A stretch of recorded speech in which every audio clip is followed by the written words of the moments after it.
Rancangan Kampung Kul ini diterbitkan dan ditaja oleh Kementerian Pembangunan Luar Bandar.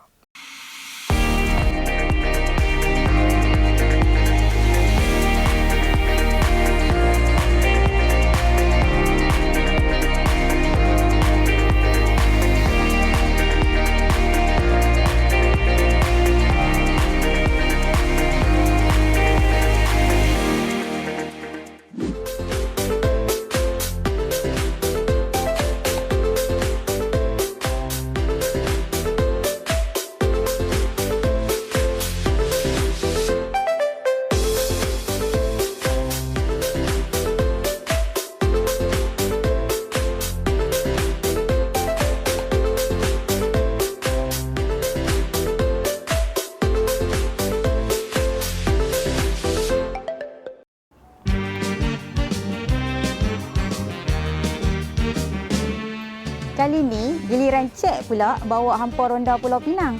Pulau Pinang ni kami panggil Penang. Jom kita tengok apa yang ada. Awal tadi tengok gambar nampak layan kan? Kali ni kita nak ke mana pula ya?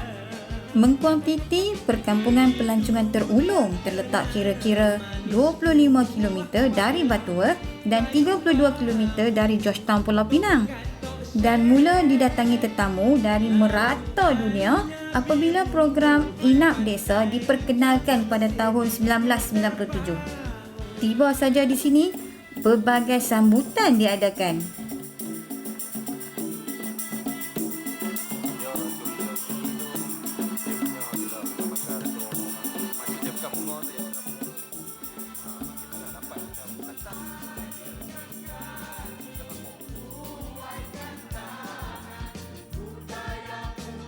Sejak daripada itu, Inap Desa merupakan salah satu sumber ekonomi utama penduduk Mengkuang Titi. Okey, bagi yang tak pernah mai sini, Mengkuang Titi ini dibahagikan kepada beberapa zon iaitu zon A, B dan C.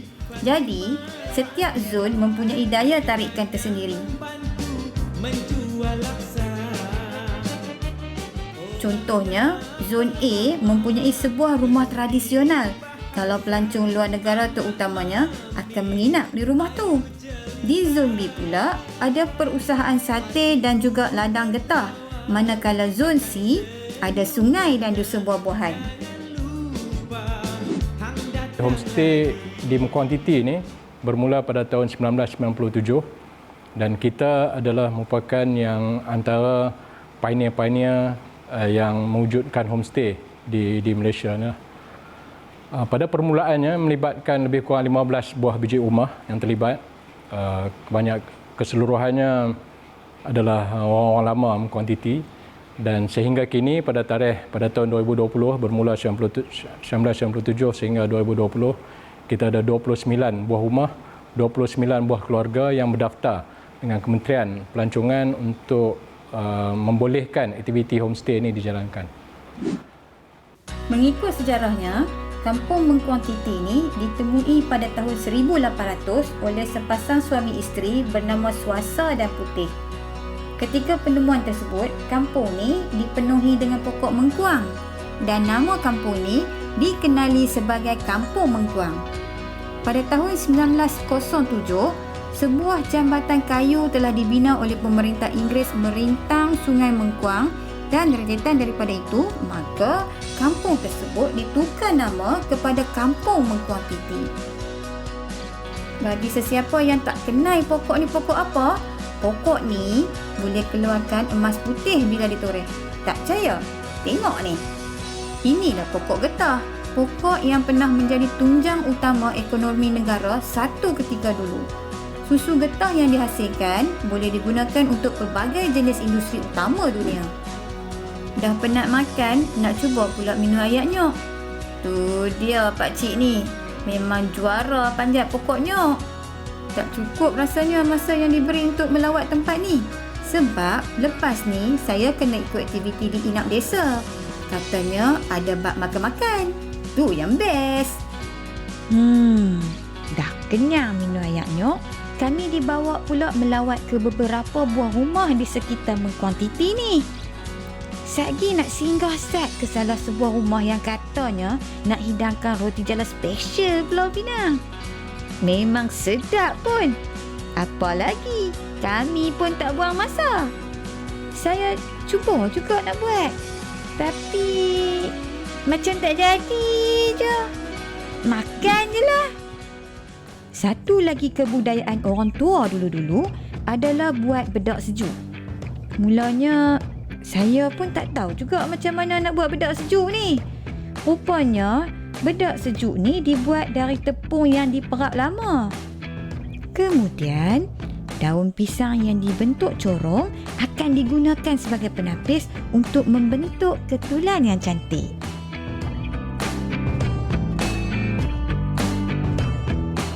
Lepas tu, saya cuba pula cara giling dengan menggunakan batu menggiling ni. Zaman sekarang, kita dah tak guna dah alat ni untuk mengisar cili. Dah penat-penat jalan makan angin, tiba pula masa nak manjakan badan. Mana lagi kalau tak ke spa? My Sauna Spa yang terletak di Mengkuang Titi ni memang terbaik. Spa ini dimiliki oleh Koperasi Mengkuang Titi di bawah Homestay Mengkuang Titi. Manakala pengurus bagi spa ini ialah Puan Nur Aisyah binti Samsudin. Walaupun diusahakan oleh orang kampung, perkhidmatannya tak dapat saya lupakan. Lega rasanya sakit-sakit badan.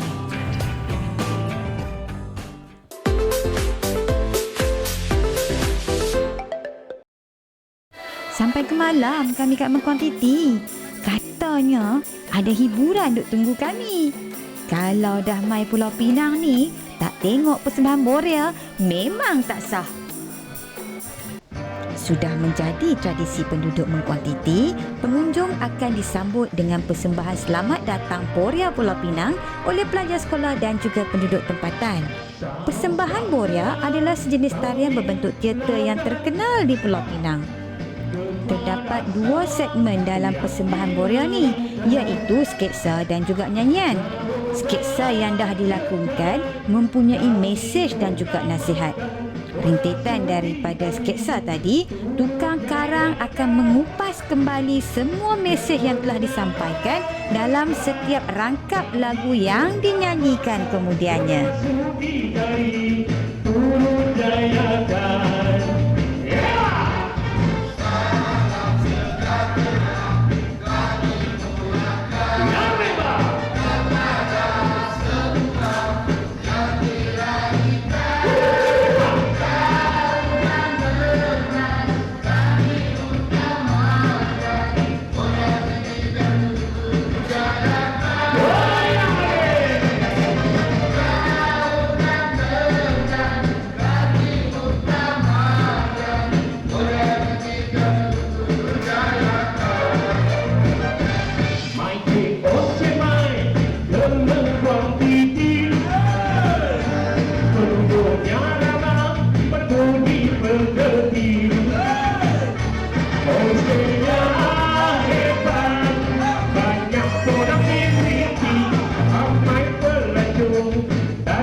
Warna-warni jeruk Pak Ali. Semuanya nampak sedap. Kalau nak beli semua tu, boleh ke? Boleh, janji ada duit ya. Inilah ikon jeruk di Pulau Pinang. Kalau datang ke sini dan tak beli jeruk madu Pak Ali, rasanya macam tak lengkap percutian kita. Pak Ali Food Industry Sdn Bhd merupakan pengeluar jeruk buah-buahan yang terkenal di Malaysia dengan rasa dan aroma yang istimewa di bawah jenama Pak Ali. Jeruk-jeruk ini dihasilkan dari buah-buahan segar berkualiti yang terpilih dari ladang. Rasanya yang enak dan bernutrisi tinggi ini dihasilkan melalui gabungan resepi tradisional dan teknologi terkini dari pihak Institut Penyelidikan dan Kemajuan Pertanian Malaysia (MARDI). Penghasilan jeruk ini diusahakan di kilang yang terletak di kawasan perindustrian IKS Perda Tasik, Simpang 4, seberang Perai Selatan, Pulau Pinang sejak dari tahun 2009. Terdapat lebih 30 jenis jeruk basah dan 50 jeruk kering. Di sini juga terdapat produk-produk untuk membuat acar buah. Di kilang ini juga para pelancong dan pelanggan dapat melihat sendiri industri pembuatan jeruk secara lebih dekat.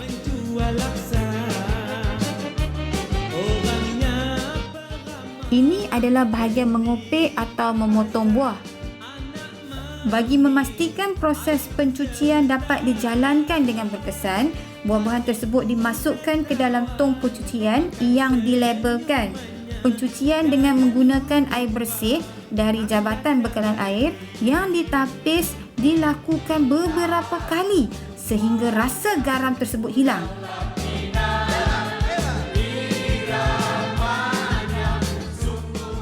Keistimewaan jeruk madu Pak Ali pertama sekali ialah jeruk madu Pak Ali menggunakan gula pasir. Tiada ibu gula seperti kebiasaan pengusaha lain. Larutan gula dibuat dengan menggunakan air yang ditapis, dididihkan dan disejukkan ke suhu 70 darjah Celsius sebelum ianya digunakan. Ramuan yang menambah keenakan jeruk ni adalah tambahan madu lebah asli sebagai cita rasa unik yang menjadikan ia jeruk madu. Jika ingin membeli belah, pengunjung boleh ke pusat jualan jeruk madu Pak Ali dengan membeli barangan keluaran Pak Ali Food Industry Sdn Bhd dan produk-produk usahawan tempatan lain juga dari Pulau Pinang.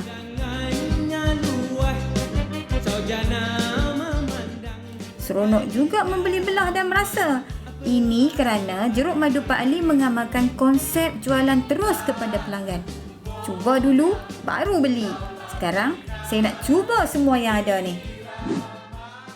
Bermulanya perniagaan jeruk ini hasil daripada tinjauan kita.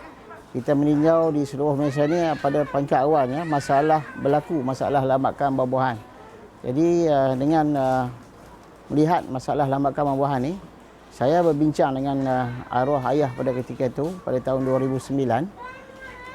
Boleh tak saya tanya ayah, saya nak keluarkan produk jeruk ni secara bentuk industri. Jeruk dekat Malaysia ni dari segi pembuatan cara industri, dari segi pensijilannya, dari segi pengeluarannya juga masih lagi tidak menepati syariah. Jadi pada pangkat awal itulah kita hasilkan jeruk ini dengan bantuan dan tunjuk ajar daripada agensi, khususnya daripada pihak Perda sendiri, yang pada peringkat awal mula-mula kita cari untuk membantu kita dalam mengeluarkan jeruk ini dalam bentuk industri. Dengan bantuan berterusan daripada pihak Perda dan pihak agensi-agensi yang berkaitan, boleh membantu, menegur, menunjuk ajar kepada kami ini di kilang Pak Ali untuk kembangkan lagi perniagaan kami ke pangkat yang lebih besar. Hari ni Cik nak bawa hampa semua pergi satu kampung dekat pulau. Kalau nak tahu pergi mana, jom ikut Cik naik bot.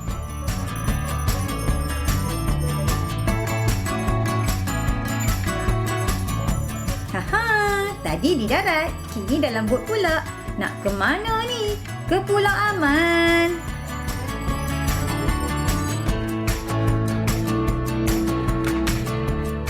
Kalau sampai ke Pulau Pinang, jangan hanya melawat Pulau Pinang saja. Kita juga boleh melawat Pulau Aman. Pulau yang tidak ramai orang tahu akan kewujudannya. Termasuklah anak jati Pulau Pinang sendiri.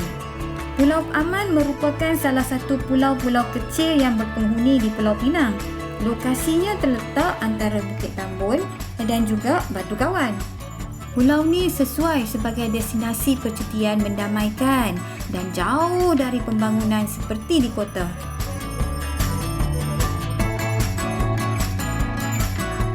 Untuk sampai ke Pulau Aman, pelancong perlu pergi ke JT Batu Musang. Di sini pelancong boleh menaiki bot ke Pulau Aman. Jarak masa menaiki bot dari JT Batu Musang ke JT Pulau Aman cuma 10 minit je.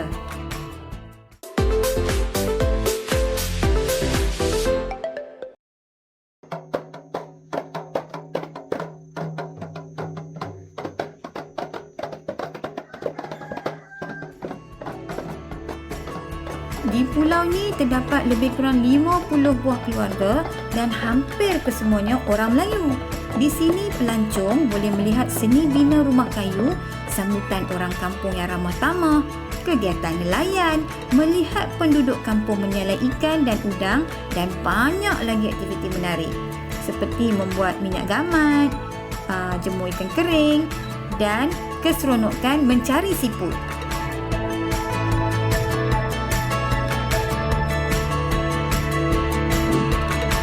Homestay ada dalam 15 buah homestay yang dikenali untuk peserta homestay yang berdaftar dengan Motek dan Perda.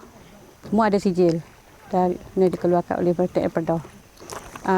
Perda memberi bantuan dari segi peralatan, bilik tidur, set bilik tidur, katil, almari dan set make up, set almari solek. Kemudian bilik air dengan water heater. Kemudian ada lagi, Perda pernah bagi basikal dalam 20 buah. Kemudian kayu. Cara paling mudah untuk bersia-sia dalam Pulau Aman ini adalah dengan menyewa basikal. Terdapat pelbagai jenis pilihan basikal untuk kegunaan pelancong. Saya pilih basikal ni dan jomlah kita ronda. Semasa berjalan-jalan di Pulau Aman ni, pelancong akan dapat melihat banyaknya pokok sukun di sekitar kampung. Di sinilah letaknya pokok sukun yang dikatakan tertua di Malaysia. Kata orang sini, pokok sukun ni telah berusia 130 tahun dan pokok ini ditanam pada tahun 1890 oleh Tok Awang Akib yang merupakan seorang guru Al-Quran. Satu perkara menarik tentang Pulau Aman ialah semasa bersiar-siar sekitar kampung, pelancong boleh melihat banyaknya papan tanda nama-nama jalan. Padahal, ianya hanya sebuah kampung yang tiada kereta melalui jalan-jalan kampungnya.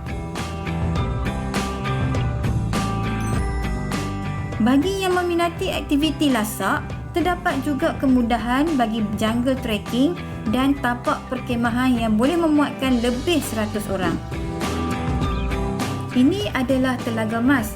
Cerita mengenai telaga ni boleh dilihat pada papan maklumat yang ada.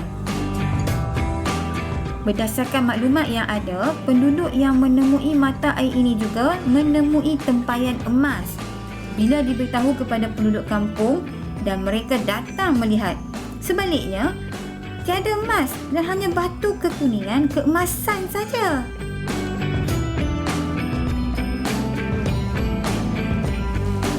Okey, lo ni saya ada dekat Telaga Mas.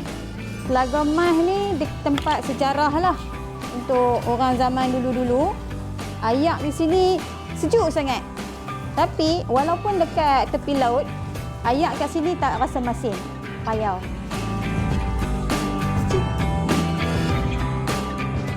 Terdapat pelbagai tempat makan yang sesuai dengan bajet masing-masing.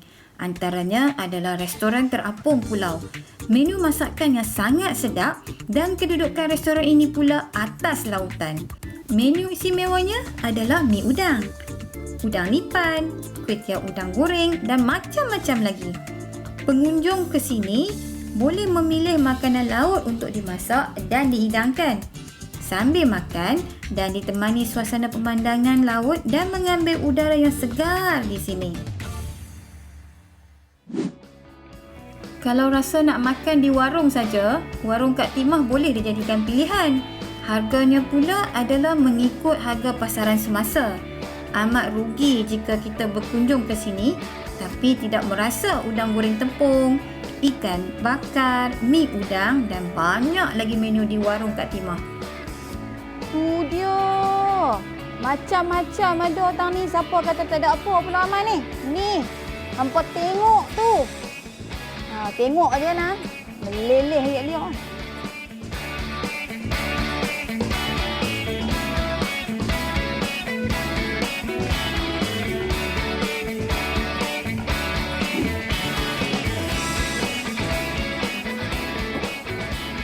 Sedap.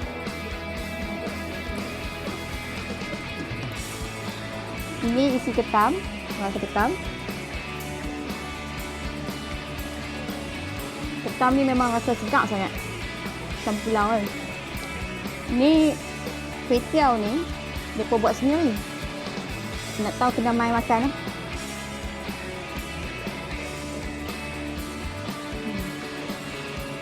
Memang sedap. Kenyang betul rasanya ni. Kalau disorongkan bantal, senang-senang boleh terlelap.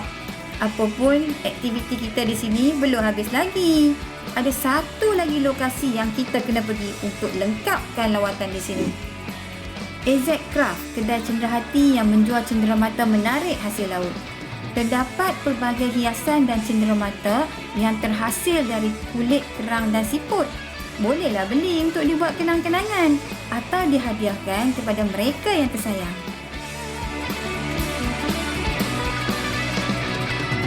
Pulau Aman memang cool.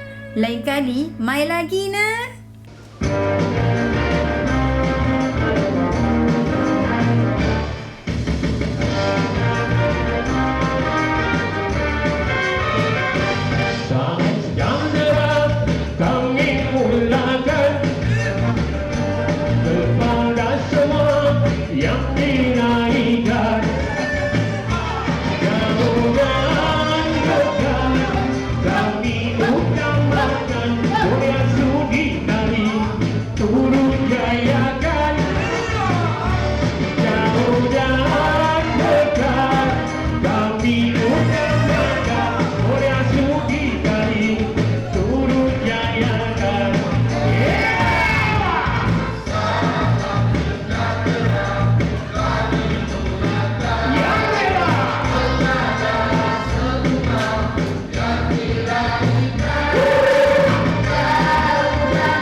Rancangan Kampung Cool itu tadi diterbitkan dan ditaja oleh Kementerian Pembangunan Luar Bandar.